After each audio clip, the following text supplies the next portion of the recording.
Good morning, Pilipinas. Ayan. So today it's our 12 days in the Philippines, mga katrip. And kanina hindi na natin nakuhanan yung pagpili natin ng fresh tilapia. Ayan. So then half cooked na okra, eggplant,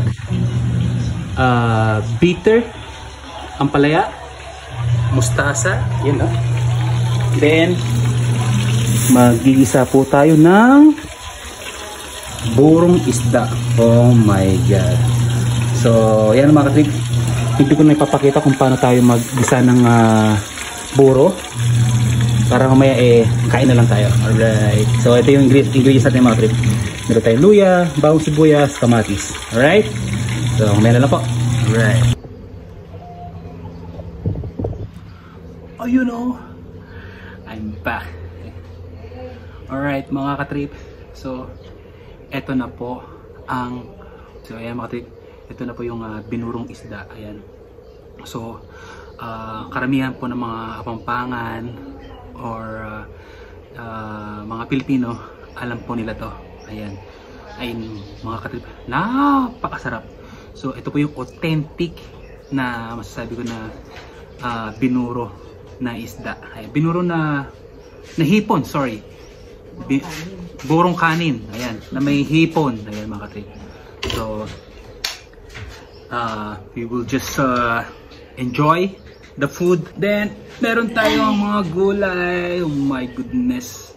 Ayan, mustasa, ampalaya, okra, and talong. Then we have fried tilapia. Take note mga katripa, it's fresh tilapia. Ayan. So hindi po siya frozen. Right? Sir, sana kaya pisingin po yan. Ayan. Kasama natin kumain sila. Sister Alana, si Rain. Uy, may expose si Rain.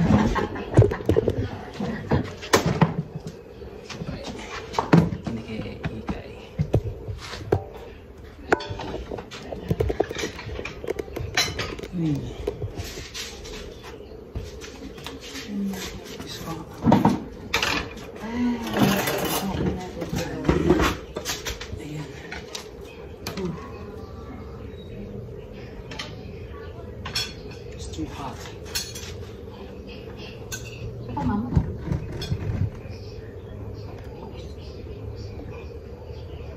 Yan mga trip, kain na tayo. Right.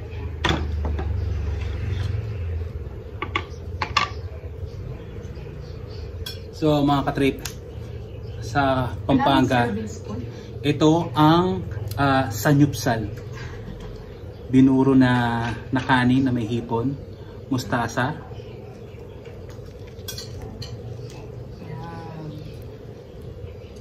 Ooh.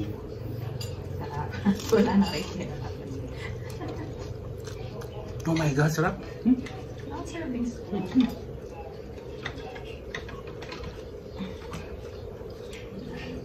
OMG, sarap, grabe.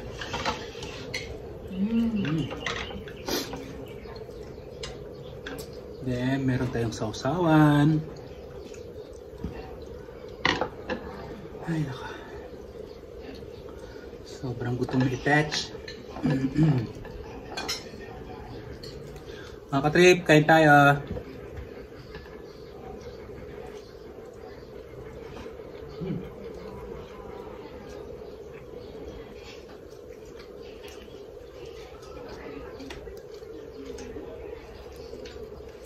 Grabe yung tilapia, manamis-namis, na manalasa mo talaga na fresh yung tilapia. Kasi mga katrip, kaninang umaga hindi ko na nakuhanan ng video kasi naka-charge yung mobile natin. Alright.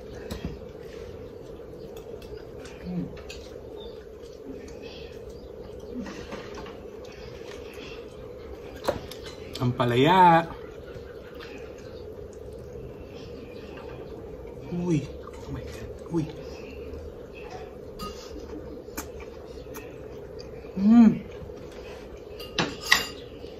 The best.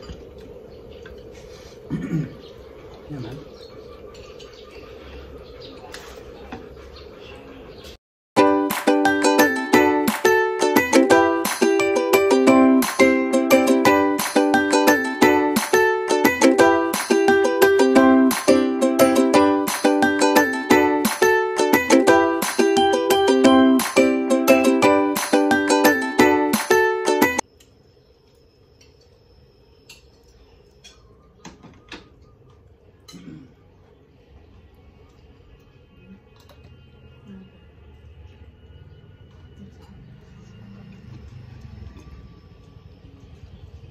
So after nung masarap na pagkain natin mga katrip, ang masarap na inumin yan ay